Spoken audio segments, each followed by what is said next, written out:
할렐루야, 유성민 목사입니다.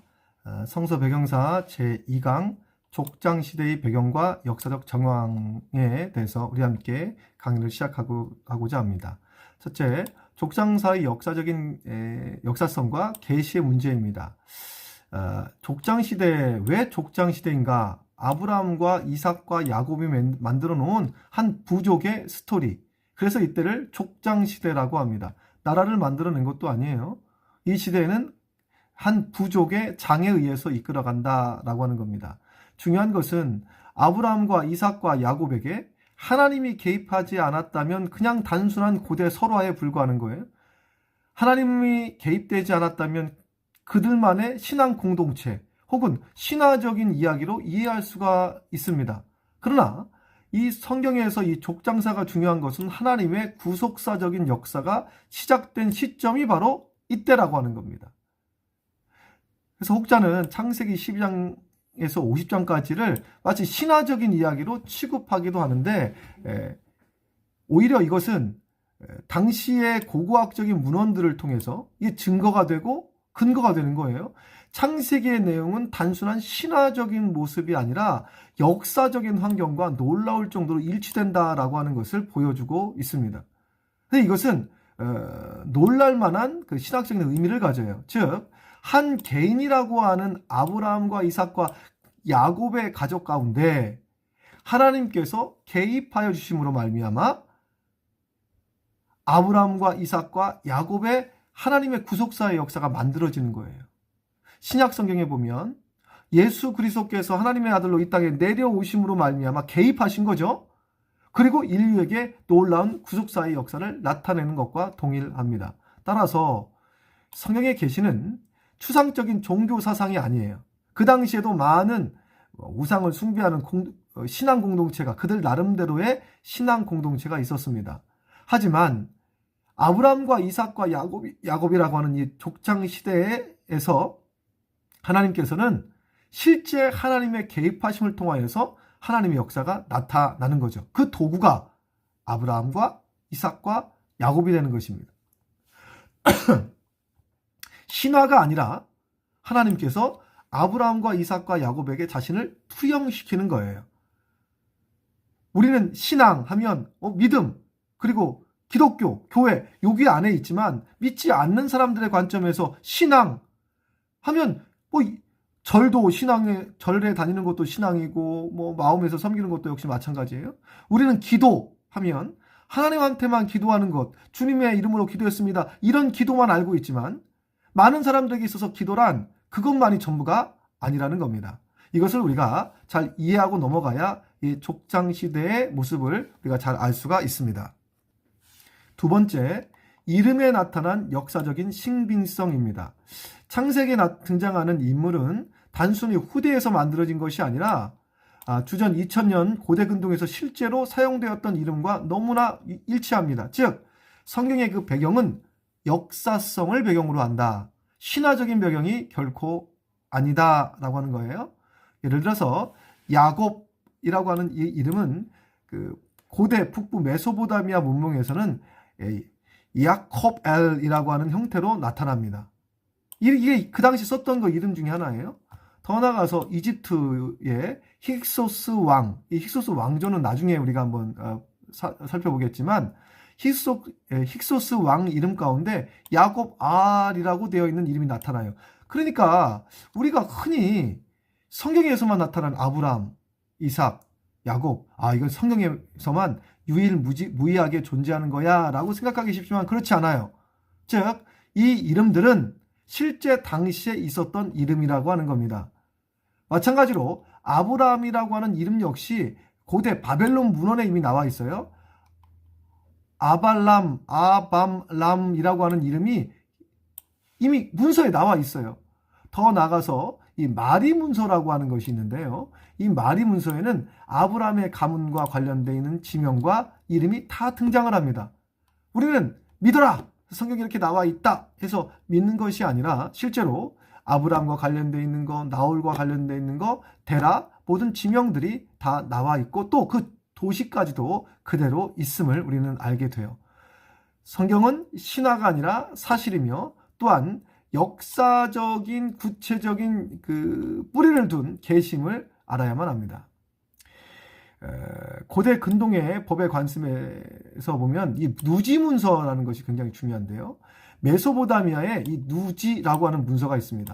창세기 속에서 여러 사건들을 이해하는 데 중요한 열쇠를 제공하고 있는 것이 바로 이 누지 문서입니다.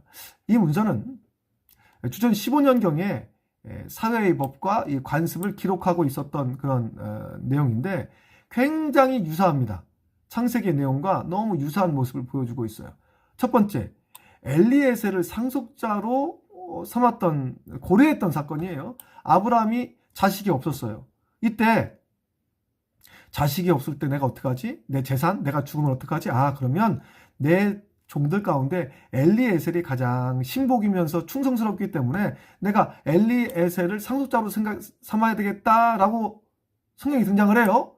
그런데 우리 관점에서 아무리 자식이 없어도 그렇지 어떻게 종을 상속자로 삼지? 이런 의문이 들 수 있습니다. 그런데 이것은 하나도 당시에서는 이상한 행동들이 결코 아니었어요. 이 누지 문서에 따르면 이건 성경 외적인 성경 말고 다른 문서인 이 누지에 따르면 자식이 없을 수도 있죠. 없는 가정이 종을 양자로 삼아서 상속자로 세우는 관습이 실제로 당시에 존재했다는 것입니다. 성경에서 아브라함이 그런 행동을 했던 것은 의외로 굉장히 자연스러운 행동일 수 있다는 거예요. 또 두 번째, 창세기에 등장하고 있는 사라가 하갈을 남편에게 준 사건입니다. 지금의 관점과 지금의 윤리에서는 맞지 않지만 사라는 자신의 여종 하갈을 아브라함에게 주어서 후손을 얻도록 하였는데 이건 역시 아내가 아이를 낳지 못하면 당시에는 자식이 모든 것이었어요. 자식이 부의 전부였습니다. 자식을 많이 낳아야 이 사람은 부한 사람이에요. 자식을 많이 낳아야 존경받는 여자가 됩니다. 자식을 많이 낳아야 많은 사람들로부터 인정을 받는 거예요. 인생 잘 살았다. 인생 최고로 살았다. 라고 할 수 있는 것이 바로 이 자식입니다. 그래서 여종을 통해서 자식을 낳게 함으로 말미암아 그 자식은 또 합법적인 내 자식으로 만들 수도 있어요. 성경에는 거기까지 기록되어 있지 않지만 종을 남편에게 주어서 자식을 낳잖아요. 그러면 그 종이 내 자식으로 입적되는 거예요. 그리고 그 자녀도 내 친모가 여기 있고 따로 있고 그리고 내 어머니가 여기 있구나. 이거에 대해서 그렇게 심각하게 받아들이지 않았다는 겁니다. 당시에는 이런 상황이 자연스럽게 되었다. 더 나아가서 라헬이 아버지의 이 드라빔, 이것도 일종의 우상인데요. 드라빔을 가지고 나온 그 사건이 있어요. 창세기에 보면. 그런데 이것은 왜 드라빔을 가져왔는가? 이건 단순히 절도냐? 아니면 왜 그래도 절도가 아니라고 할지라도 우상의 제물을 가져왔느냐가 아니라 성서의 배경의 관점에서는 이건 상속권과 이 법적인 문제의 가능성이 굉장히 크다는 거죠. 누지 문서에 따르면 최소한 그 집에 어떤 상을 가지고 있으면 이 사람은 라헬이 야곱의 둘째 부인인 이 라헬이 아버지의 드라빔을 가지고 아버지 라반의 드라빔을 가지고 왔어요. 그러니까 이것은 우상 숭배, 어떤 우상의 모양을 가져온 것이 아니라 나중에 내가 아버지가 돌아가시고 나서 어떤 상속권을 주장할 때 이것이 상징적인 증거물로 사용될 수 있다는 거예요. 성경에 나와 있는 것이 아니라 누지문서에 이렇게 나와 있다는 겁니다. 따라서 라헬이 드라빔 이 사건을 통해서 내가 우상을 가져와야지, 섬겨야지 이런 개념이 아니라 상속권과 관련되어 있는 그런 문제일 수 있다라고 하는 겁니다. 더 나아가서 이삭이 축복을 합니다. 자녀에게. 먼저 이삭의 첫 번째 아들인 에서에게 장자의 축복을 했어야만 했는데 야곱이 강탈을 하죠. 그러면 지금의 우리의 관점에서는 너무 간단합니다. 그거 취소하고 그리고 바로 아까 했던 그거 내가 용납 안 해. 받아들이지 않겠어. 에서야 일로 와. 내가 다시 너한테 축복할게. 그렇게도 관계없을 것이라고 생각하잖아요. 그러나 이 당시에 이 고대 근동에서는 아버지가 한 번 한 구두의 선포의 축복이 이 문서처럼 효력을 발생한다라고 하는 거예요. 따라서 이 창세기에 나와 있는 이 많은 사건들은 후대의 종교적인 상상에 의해서가 아니라 당시 사람들이 살았던 실제 관습 속에서 나타난 역사적인 이야기임을 우리가 반드시 알아야만 합니다. 성경에서 우리가 신약 성경의 모습도 역시 마찬가지예요. 그 당시에 사람들이 어떻게 했느냐를 바라봐야지 지금의 관점에서 성경을 바라보고, 지금의 우리의 윤리로 성경을 바라보고, 지금의 우리의 한국 사람들의 정서로 성경을 바라보면 오해하는 경우가 굉장히 많습니다. 그래서 저는 가끔 이단들이 주장하는 모습을 보면 이 사람들이 정말 신학을 했나? 성경을 제대로 아는 것인가? 성경의 배경적인 지식을 알고 말하는 건가? 번역되고 또 번역되고 또 번역된 그 한글에만 나와 있는 것. 그렇게 나와 있는 거예요. 그래서 예수님께서 그 빵을 사실은 떼어서 나눠주잖아요. 지금 우리 관점에서는 지금 떡을 떼어서라고 표현하는데 이 사실은 떡이 아니거든요. 주식이에요. 이 빵이 그들에게 있어서는. 그래서 더 정확하게 표현하면 밥 한 숟갈을 떠서 나눠주었다라고 하는 셈이 됩니다. 그렇다고 해서 그걸 똑같이 우리가 따라할 수 없지만 그 당시의 상황의 모습을 그대로 따라가는 거예요. 마지막 만찬의 경우 예수님께서 이거 식사의 자리였어요. 이게 어떤 예식도 아니었습니다. 6월절 잔치 자리에서는 이스라엘 백성들은 같이 일가 친족들 같이 모여서 함께 식사를 하는 그 현장 가운데 있었어요. 그러나 지금처럼 우리가 식사하면 뭐예요? 밥도 있고 반찬도 있고 잡채도 있고 뭐 수없이 많은 것들이 있어야만 식사라고 하지만 이 당시에 가난했어요. 그래서 단촐하게 빵과 포도주가 전부였습니다. 그 안에 부자는 뭐 고기도 놨을 것이고 여러 가지로 놨겠죠. 이처럼 성서적인 배경을 바로 알아야만 이해될 수 있는 내용들이 성경에는 너무나 많이 있습니다. 다시 이 창세기로 돌아가서 이 족장 시대로 돌아가면 가나안 땅의 역사적인 상황과 족장들의 이동의 모습도 그대로 배경을 통해서 알 수 있습니다. 물론 우리가 성경적인 신약적인 모습을 보면 하나님께서 너는 내가 지시할 땅으로 가라 라고 해서 했지만 이 당시의 그 배경적인 모습을 보면 이건 역시도 굉장히 자연스러운 이동이었다.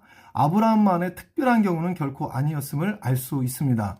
2000년 전 가나안 지역은 인구 밀도가 매우 낮았어요. 그리고 유목과 이동이 일반적인 문화였습니다.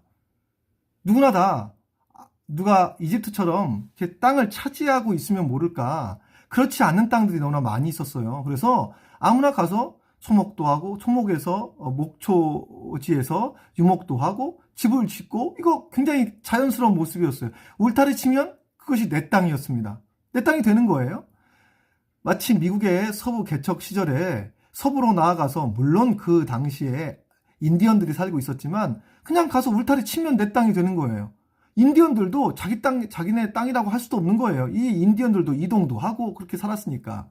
따라서 아브라함이 세겜에서 브에세바까지 자유롭게 이동할 수 있었던 것은 굉장히 자연스러운 일이었습니다. 물론 이미 도시화되어 있는 이집트는 또 다른 문제예요. 또 도시가 있는 도시는 역시 또 다른 문제이겠지만, 어쨌든 성경에 등장하는 여러 도시는 고고학적으로 실제로 존재했던 곳이었습니다. 세겜, 베델, 도단, 이런 도시들은 당시에 이미 형성되고 정착된 그런 도시였어요. 아브라함이 약 1600km에 이르는 장거리 이동을 한 것도 이거 특별한 일이 아니었어요. 왜냐하면 당시 고대 근동에서는 상업을 위해서 혹은 외교와 무역을 위해서 때로는 다른 나라를 정벌하기 위해서 이동하는 것이 굉장히 흔한 일이었어요. 특히 갑바도키아에 아수르 문서가 등장을 했는데, 이 아수르 상인들은 히쪽 속 지역과 활발하게 교역하면서 굉장히 장거리로 개인적으로 이동했음을 우리에게 알려주고 있어요. 신학적인 결론을 내자면 역사 속에서 이루어진 하나님의 언약인데, 평범했던 아브라함 가정, 아니 아브라함 개인에게 하나님께서 직접 어떻게 임하셨는가, 그것이 창세기에 나오는 족장 이야기를 통하여서 알 수가 있는데, 이것은 역사적인 배경이 보다 분명하게 나타난다. 상징적인 것도 아니고, 또 당시의 이름이나 지명이나 사회 관습들은 주께서 이 땅에 오시기 2000년 전의 모습과 너무나 일치한다라고 하는 거예요. 그래서 단순한 역사적인 확인을 뛰어넘고 있다. 그러나 성경이 주려고 하는 메시지는 확실합니다. 하나님의 구원의 역사는 실제적인 역사 가운데 이루어졌다라고 하는 것을, 즉 허무맹랑한 것이 아니라 확실하게 하나님은 아브라함을 부르시고 그와 언약을 맺으셨으며 그 언약은 이삭과 야곱을 통해 이루어져서 결국 이스라엘 민족의 탄생으로 이어졌다. 그리고 이 언약의 역사는 궁극적으로 예수 그리스도를 통한 구속의 역사로 완성된다. 족장시대는 단순한 고대 가족의 이야기가 아니라 하나님의 언약 백성이 형성되는 구속사상의 첫 장이다라고 볼 수가 있습니다. 이제 본격적으로 하나님께서 아브라함을 부르십니다. 아브라함과 같은 사람들이 많이 있었을 거예요, 당시에. 하지만 하나님께서는 이 수없이 많은 사람들 가운데 하나였던 그 아브라함을 특수한 방법으로 사용하시고 역사에 주신다는 겁니다. 창세기 그 초기 역사에서 보면 나타나는 그 보편적인 방식들이 있습니다. 하나님의 그 구원의 역사를 살펴보면 창세기 초반부에 하나님은 인류 전체를 대상으로 하는 그런 보편적인 방법으로 역사를 하십니다. 즉 이것은 특정한 사람이 아니라 모든 사람들에게 공통적으로 해당되는 내용이에요. 창세기 1장부터 11장까지의 기록은 특정 민족, 특정 집단이 결코 아니라 온 인류가 어떻게 시작되었는가, 지구가 어떻게 시작되었는가, 하나님께서 어떻게 천지를 창조하셨는가에 관한 기록이었습니다. 죄도 어떻게 들어왔는가, 바벨탑은 어떻게 세워졌는가, 수없이 많은 것들. 그리고 하나님의 심판 역시 전 인류에 걸쳐서 일어난다. 특별히 노아의 홍수의 사건은 인간의 보편적인 타락에 대한 하나님의 심판이라고 볼 수 있습니다. 그러나 노아의 홍수가 끝났다고 해서 다 끝난 것이 아니에요. 인간은 계속해서 죄를 범합니다. 인간은 계속해서 하나님의 뜻에 벗어나게 되는 거죠. 그래서 이런 것을 통해서 하나님은 인류 역사에 직접적으로 상대하셨지만 그러면서도 보편적으로 역사해 주셨어요. 그러는 와중에 하나님께서는 특별하게 하나님의 놀라운 계획을 아브라함을 통하여서 투영시키십니다. 아브라함과 같은 수없이 많은 사람이 있었고 아브라함의 가족과 같은 수없이 많은 가족들이 있었지만 하나님께서는 특별히 아브라함을 부르셔서 이제는 성경의 방식이 보편적인 상황에서 특수한 아브라함 가정에 아주 집중되는 거죠. 더 나아가서는 아브라함과 이삭과 야곱에게 집중되는 겁니다. 창세기 12장에 이르러서 하나님의 역사의 방식이 변화가 됩니다. 더 이상 인류 전체를 직접 다스리지 않으세요. 한 사람을 택하는 거죠. 그리고 하나님의 구원의 계획을 언약이라고 하는 특수한 방식을 통해서 취하시고 계시는데 첫 번째 하나님께서 불렀던 사람이 바로 나중에 아브라함이 된 아브람입니다. 하나님께서는 아브라함에게 직접 말씀하시고 그의 삶의 구체적인 방향까지도 제시하셨어요. 한 개인을 통해서 구원의 역사를 진행시키시고 또 이러한 변화를 통하여서 하나님의 구원의 역사가 어떻게 대전환점을 맞이해 주는지를 우리에게 알려주고 있습니다. 보편적인 것이 특수한 경우가 되었고 일반적인 것이 구체화되는 구원의 계획입니다. 아브라함의 선택의 역사적인 의미는 하나님께서 아브라함을 부르신 목적은 그냥 아브라함 한 사람만을 축복하시고 아브라함 한 사람만을 하나님을 잘 섬기게 하기 위한 개인적인 축복이 결코 아니었다는 거예요. 하나님은 아브라함을 통해 새로운 민족을 형성하게 하셨어요.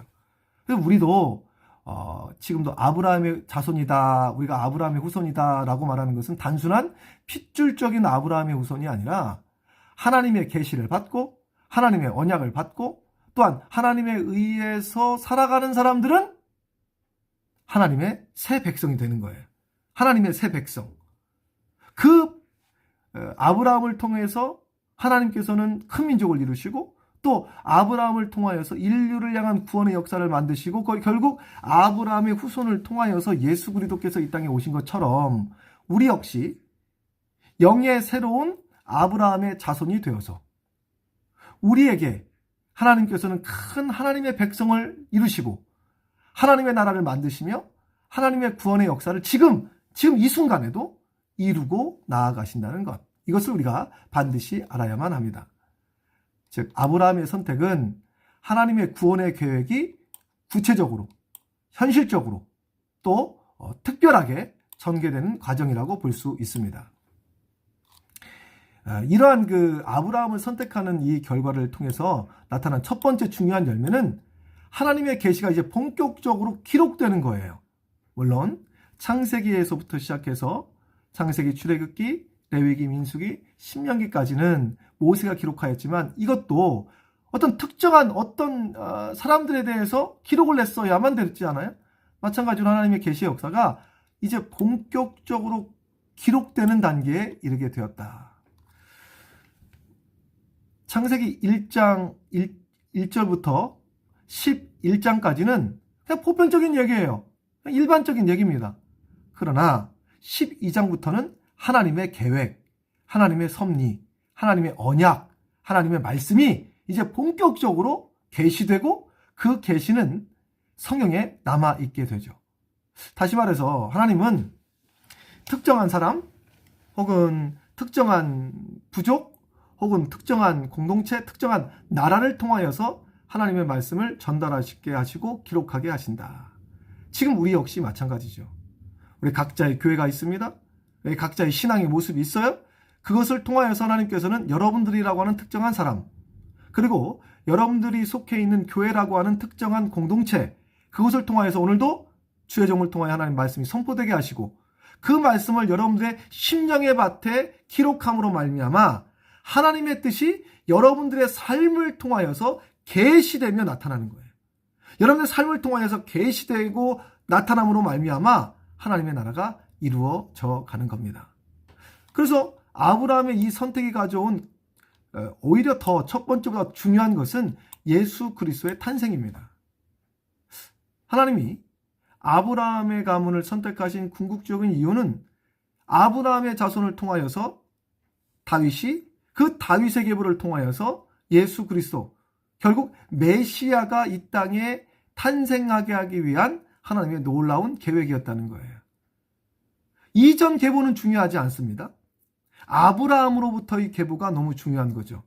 아브라함으로부터 시작돼서 이삭과 야곱을 거쳐서 12지파, 그 12지파의 역사 속에 예수 그리스도께서 이 땅에 강림하시는, 즉 아브라함과 이삭과 야곱의 하나님이 더 확대되어서 아브라함과 다윗과 예수 그리스도의 하나님이 되시는 거예요. 이것은 역사의 구속사의 한 중심축을 이루게 됩니다.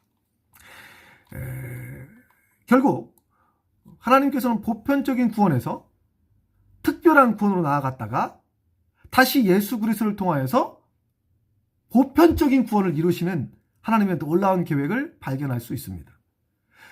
창세기의 시작은 보편적인 구원이에요. 그러나 아브라함으로부터 특별한 구원이 계속 나아갔다가 예수 그리스도를 통하여서 다시 온 인류를 향한 구원. 그러니까 아브라함은요, 샘플에 불과한 거예요. 모형, 모델. 이스라엘 백성 역시 마찬가지입니다. 그래서 우리가 영의 이스라엘 백성들이 되어야 될 이유가 바로 여기에 있다는 겁니다. 아브라함의 선택은 하나님의 구원이 특정 집단에 제한된다는 의미가 아니라 온 인류를 향한 구원을 이루기 위한 역사적인 과정으로 이해하면 됩니다. 하나님은 온 인류를 구원하시기 위해서 아브라함이라고 하는 인물을 선택하시고 그를 통해서 성경과 예수 그리스도를 준비하셨어요. 이를 통하여서 하나님의 보편적인 구원의 역사가 이제 구체적인 구원의 역사로, 이것을 우리는 통로라고 부릅니다. 역사적인 징검다리라고도 할 수 있죠. 그리고 예수 그리스도를 통하여서 온 인류가 구원을 얻는 놀라운 구원의 역사를 우리는 알 수가 있습니다. 이제는 아브라함의 구체적인 모습으로 한번 들어가 보도록 하겠습니다. 성경학자들 뿐만 아니라 세상의 많은 사람들도 이 아브라함이 도대체 언제 출생하게 되었는가, 그 출생 연도에 대해서 굉장히 관심이 많습니다. 이 보수적인 신학계의 근거를 바탕으로 해서 계산을 한번 해보도록 할게요. 먼저 자유주의 신학자들은 아브라함의 역사성을 비교적 늦은 시기로 보는 경향이 많습니다. 그 연대는 일정하게 확정되어 있지 않았다고 보는 거예요. 넓게 주전 20세기에서 15세기 아주 넓게 보는 겁니다.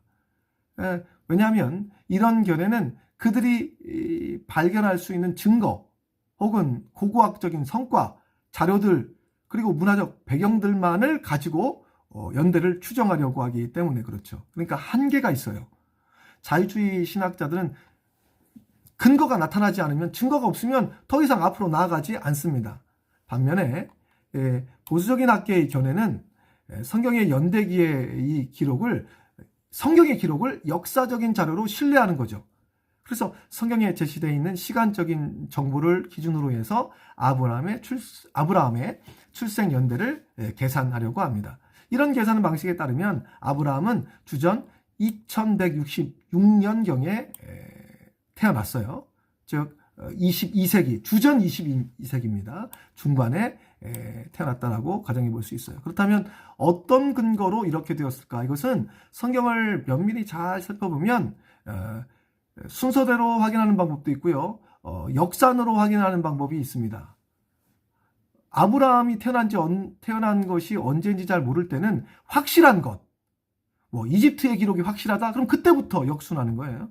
아니면 솔로몬의 기록이 확실하다? 그러면 솔로몬 때 기록 때부터 역순해서 그럼 아브라함이 언제 태어났는지를 살펴보는 겁니다. 이스라엘이 출애굽한 사건은 15세기 1446년으로 보는 견해가 일반적이에요. 주전입니다. 주전. 그래서 우리가 보통 천 단위로 보통 끊는데요. 이 아브라함이 태어난 그때와 또한 이스라엘 백성들이 출애굽한 때, 그리고 다윗 왕 때, 그리고 예수님께서 이 땅에 오신 그때를 각각이 천년 단위로 정확하게는 하지 않지만 천년 단위로 끊으면 대충 맞을 수 있어요. 즉 아브라함과 다윗 사이에 1000년, 다윗과 예수 그리스도 사이에 1000년, 그리고 그 중간에 아브라함과 다윗 사이에 이스라엘 백성들이 출애굽한 사건, 그래서 출애굽한 사건은 주전 1500년경, 그리고 다윗 왕과 예수 그리스도께서 이 땅에 오시기 전 그 중간에는 이스라엘의 멸망. 이렇게 보면 역사를 쉽게 알 수 있는데요. 그렇다고 해서 그렇게 너무 광범위하게 볼 것이 아니라 좀 더 정확하게 1446년경으로 보는 경우가 굉장히 일반적입니다. 그리고 이스라엘 백성들이 그 애굽 땅에 머물러 있었던 시간은 430년이에요. 그래서 아브라함이 태어난 시점으로부터 야곱이 가족들을 다 이끌고 애굽으로 내려간 시점을 우리가 역추산해서 계산할 수가 있습니다. 어떻게 계산할 수가 있을까요? 먼저 성경적인 근거를 한번 보면 아브라함에서 이삭의 탄생까지, 아브라함이 100세에 이삭을 낳았다고 해요. 그러면 최소한 이삭으로부터 100년 전 아브라함이 태어났다라고 가정해 볼 수 있습니다. 이삭은 60세에 야곱을 낳았다고 기록하고 있어요. 그리고 더 나가서 야곱이 애굽에 내려갈 때의 나이가 야곱 약 130세. 성경적인 근거가 다 나와 있으니까. 따라서 아브라함의 이삭 출생 시점부터 야곱이 애굽에 들어갈 때까지의 기간을 계산하면 100년, 60년, 130년 총 290년이 되는 거예요. 즉 아브라함 시대 때부터 야곱이 출애굽이 아니라 입애굽할 때까지 290년이 지났어요. 그리고 290년에서 430년 동안 있었어요. 애굽 땅에. 그리고 그 출애굽했던 시기가 주전 1446년이래요. 이렇게 계산하는 방법이 있습니다. 또 하나 역사적인 근거를 보고 역산하는 방식이 아까는 성경적인 근거긴 한데 두 개를 다 합치는 거죠. 솔로몬이 성전을 건축한 것은 지금도 그 기단이 남아 있으니까 이건 정확하게 주전 966년입니다. 출애굽한 사건이 1446년이니까 966년에서 480년을 더하면 이 1446년이 나오는 거예요. 그리고 이스라엘 백성들이 430년 동안 애굽에 머물러 있었으니까 1446년을 더하면 1876년이 되고, 아브라함은 그러니까 2166년에 주전이에요. 주전에 태어났다라고 가정해 보는 이유는 이스라엘 백성들의 애굽 체류 시간과 그 아까 우리가 계산했던 것처럼 우리가 계산했던 아브라함과 이삭의 나이, 아브라함이 100세에 이삭을 낳고 이삭은 60세에 야곱을 낳고 그리고 130세에 애굽을 나갔던 이 모든 것을 계산해 보니까 아브라함은 주전 2166년에 태어났다라는 것을 알 수가 있습니다. 290년은 족장들의 생애의 합계입니다. 이로써 아브라함의 출생 시기가 주전 22세기 2166년에 이르게 되었다는 결론을 도달하게 되죠. 보수 신학계는 이 성경의 연대기 기록을 역사적인 자료로 신뢰하여서 솔로몬 성전 건축 연대와 출애굽 연대를 기준으로 역산하고 창세기에 기록된 족장의 나이를 더해서 올라가는 방식을 택합니다. 그렇게 한 결과도 역시 마찬가지입니다. 아브라함의 출생에 관해서 많은 사람들이 관심을 갖는 이유는 그만큼 아브라함이 차지하는 그 분량이 아브라함이 차지하고 있는 그런 역사적인 근거가 너무 중요했기 때문입니다. 애굽으로 내려가서 요셉을 알지 못하는 당시의 배경을 보면 왕이 등장을 합니다. 그래서 요셉을 알지 못하는 왕의 정체가 뭐냐라고 하는 겁니다. 요셉을 알지 못하는 왕의 정체라고 하는 것은 출애굽기 1장에 등장하는 요셉을 알지 못하는 새 왕에 대한 이 정체에 대한 일부 보수주의 학자들이 애굽 본토 왕조가 아니라 이 외래 민족인 힉소스 왕조의 첫 왕으로 해석한다는 거예요. 그래서 힉소스는 애굽에 있었던 원래 이집트에 있었던 원래 왕조가 아니었어요. 이집트 왕조를 정복하고 통치했던 외래 지배 민족이죠. 그래서 이것을 통해서 다시 한번 그 시기를 아브라함의 시기나 애굽 땅에서 거주했던 시기나 그리고 그들이 출애굽했던 시기들을 또한 산정해 볼 수 있습니다. 야곱의 가족이 애굽으로 들어간 시기를 주전 1876년으로 볼 경우 요셉이 사망한 다음에 새로운 요셉을 알지 못하는 정치 세력이 등장을 해요. 그 이전 이집트의 사람이 아니라 새로운 왕조. 이 새로운 왕조가 힉소스 왕인데 힉소스 왕조가 이스라엘을 압박했다. 이게 어느 정도 맞아떨어지는 주장입니다. 또한 하나님께서는 아브라함에게 그의 후손이 약 400년 동안 고난을 겪게 될 것이다 라고 예언을 하셨어요. 정확히는 430년인데 이 고난의 시작을 애굽 18왕조의 왕이었던 아모스 시기로 본다면 출애굽의 그 기간은 상대적으로 짧아지는 그런 문제가 제기돼요. 반면에 힉소스 왕조로부터 시작되면 비교적 긴 시간이 확보되기 때문에 많은 보수적인 신학자들은 힉소스 시기로부터 이스라엘 백성의 고통이 시작되었다라고 보는 의견을 제시하기도 합니다. 왜 그럴까요? 성경적인 근거에 보면 이스라엘 민족이 인구가 증가하는 것에 대해서 굉장히 두려워했어요. 출애굽기의 표현을 보면 이 백성이 우리보다 많다. 이스라엘 백성들이 자녀를 잘 낳나 봐요. 그러나 이것은 단순하게 인구 수뿐만 아니라 당시의 이 정치적인 상황까지 이스라엘 백성들이 이 이집트 정계에 여러 진출했을 가능성까지 제기하고 있습니다. 이 힉소스라고 하는 이 왕조의 구성은 외부에서 침입한 그래서 이집트 사람들을 정복했던 그런 집단이기 때문에 소수예요. 그러니까 총 세 민족이 되는 거죠. 힉소스가 제일 위에서 왕조를 차지하고 있고 그 밑에 애굽 민족이 있고 또 그 밑에 이스라엘 민족이 있었던 이런 통치 구조를 가지고 있습니다. 이와 비슷한 케이스가 중국에도 있어요.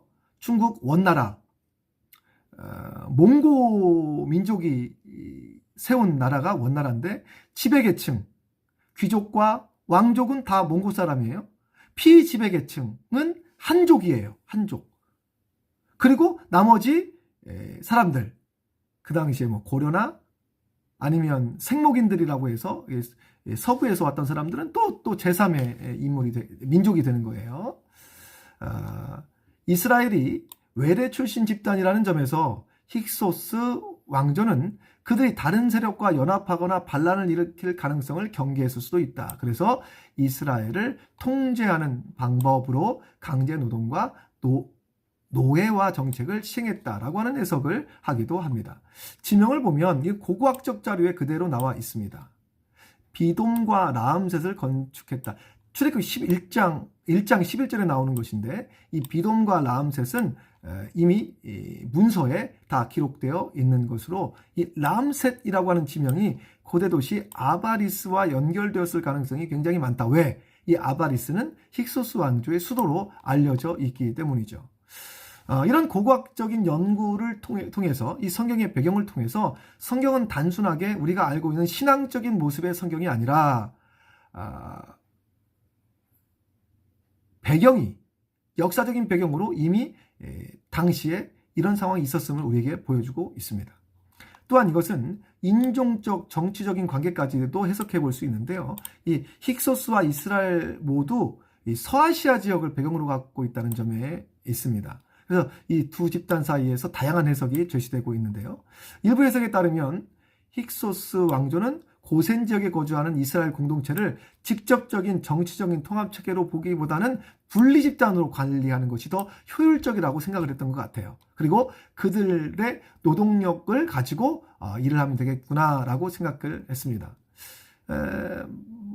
그러나 그 이후에 역사적인 문제가 제시가 되는데, 만약 이스라엘이 힉소스와 정치적으로 긴밀한 관계였다면 애굽 제18왕조가 힉소스를 추출할 때 이스라엘도 함께 제거됐을 가능성이 제기된다는 거죠. 그러나 이스라엘은 애굽 땅에 남아서 그 이후에도 노예 상태로 존재하게 되는 것은 이 힉소스 집단, 당시에 힉소스 그리고 애굽 그리고 이스라엘 민족 요 세 관계가 굉장히 복잡하게 나아갔음을 알려주고 있습니다.